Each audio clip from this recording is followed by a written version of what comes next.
Hey, salut tout le monde, j'espère que vous allez bien. Aujourd'hui, je vais vous parler d'un moyen de pouvoir vous rafraîchir en camping-car, en van, en bateau, tout simplement lorsque vous n'avez pas d'accès à une climatisation standard.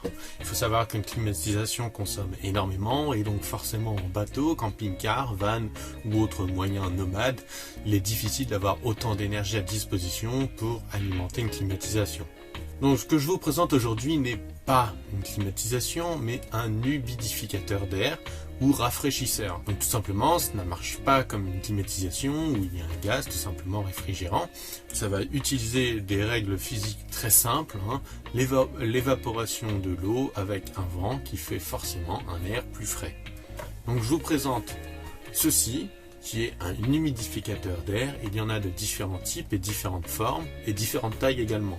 Celui-ci est un humidificateur d'air de bureau, donc qui permet juste de rafraîchir une petite zone. Entendons-nous bien, ça ne va pas rafraîchir le camping-car, le van ou le bateau en entier. Vous avez vu sa taille, voilà, ça c'est ma main.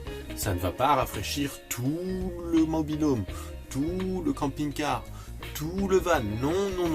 Cependant, et c'est là où je veux en venir, ça fait plutôt bien son taf pour une petite zone.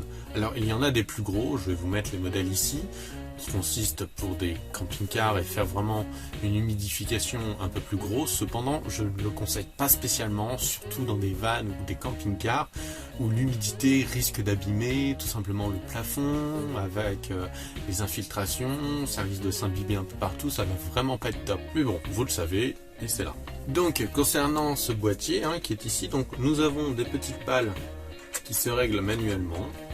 Après il y a différents modèles, c'est à vous de regarder, vous tapez humidificateur d'air sur internet et vous trouverez avec une différence de puissance et voilà.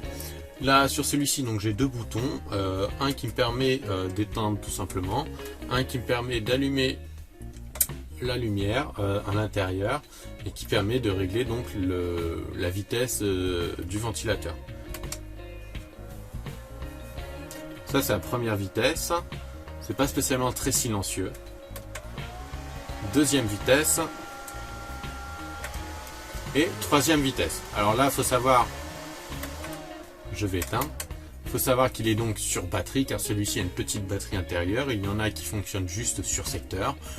Celui-ci je peux l'alimenter, il tient environ 3 heures à peu près sur la batterie. Ça dépend ce que l'on fait. Et on peut voir également, donc le port de charge et juste au-dessus il y a un port USB. Pourquoi pas charger votre téléphone, une petite batterie ou quelque chose comme ça. De ce côté-ci, nous avons la jauge pour l'eau, puisque tout simplement, comme je vous l'ai dit, en fait, ça se base sur un principe physique très simple. On met de l'eau dans un boîtier, dedans il y a des petites feuilles en papier, et par capillarité l'eau va donc monter sur ces feuilles et le ventilo qui se situe derrière va amener l'air chaud qui va le faire passer donc dans ces petites lames de papier humidifiées, donc l'air va ressortir plus frais et plus humide. Nous allons donc rajouter de l'eau à l'intérieur, qui a une petite trappe ici, on baisse la poignée. Là nous pouvons voir donc la batterie et donc ça c'est le filtre qui s'enlève. Donc comme je vous l'ai dit, c'est des... il me restait un peu de l'eau dedans. Donc là comme je vous l'ai dit, c'est des feuilles en papier et donc l'eau se situe tout au fond.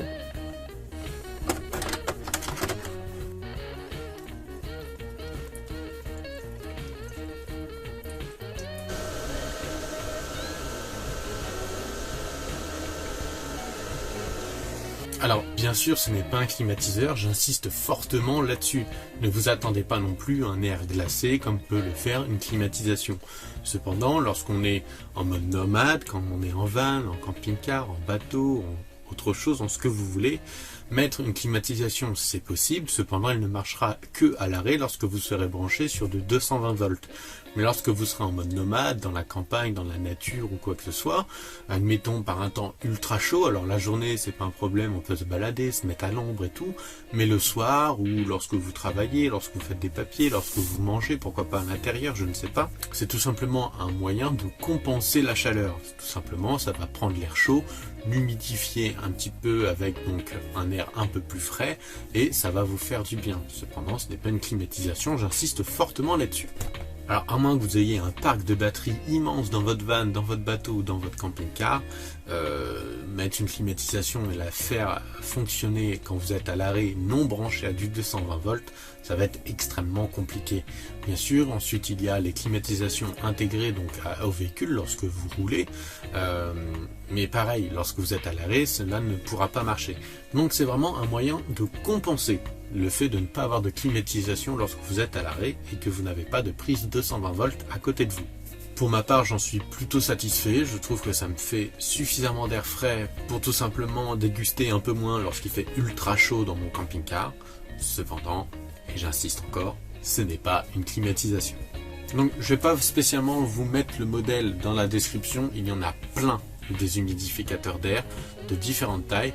À vous de regarder donc les différents commentaires sur les différents sites et de vous faire votre avis là-dessus. Mais j'insiste, ce n'est pas une climatisation. Allez voilà, j'espère que ça vous a plu, on se retrouve en tout cas nous très prochainement pour une nouvelle vidéo. D'ici là, prenez soin de vous et à la prochaine. Allez, ciao tout le monde, bye les gens.